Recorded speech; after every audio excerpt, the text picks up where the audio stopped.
നിന്ന് ഉത്തരവാദിത്തപ്പെട്ടവർ രാജിവെച്ച് പോകുന്നു. എങ്ങോട്ടാ പോകുന്നത്? BJP-യിലേക്ക്. രാജിവെച്ച് പോകുന്ന പ്രവർത്തകരുടെ അല്ലെങ്കിൽ നേതാക്കന്മാരുടെ ലിസ്റ്റേ കേരളത്തിലെ ജനം കാണുന്നുള്ളൂ. പക്ഷെ ജനം കാണാത്ത ഒരു അടിയൊഴുക്ക് പാർട്ടി പ്രവർത്തകരിൽ, അനുഭാവികളിൽ CPM-ന് ആ തകർച്ച സംഭവിച്ചുകൊണ്ടേയിരിക്കുകയാണ്. കേരളത്തിൽ ഇപ്പോൾ നടന്ന തെരഞ്ഞെടുപ്പുകളിലൊക്കെ ഈ രീതിയിൽ CPM-ന് വോട്ട് ചോർച്ചയുണ്ടായി, വലിയ തകർച്ചയുണ്ടായി. ഇപ്പൊ അവരാകെ പറയുന്നത് ചേലക്കരയിൽ വിജയിച്ചു എന്നാണ്. അത് ടെക്നിക്കലാണ്.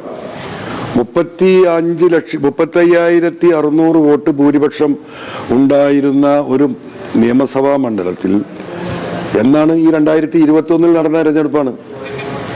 അത് 12,000-ലേക്ക് ഒതുങ്ങുമ്പോൾ എത്ര ശതമാനം വോട്ടാണ് അവർക്ക് നഷ്ടപ്പെട്ടത്? പാലക്കാട് 3,000 വോട്ടിൽ ജയിച്ച് ഷാഫി ജയിച്ചെടുത്ത് 18,000 വോട്ടിലേക്ക് എങ്ങനെ പോയി? ഈ പറയുന്ന വയനാടിൽ എന്താണ് സ്ഥിതി? ഈ വോട്ടൊക്കെ പോയത് എവിടുന്നാണ്? CPM.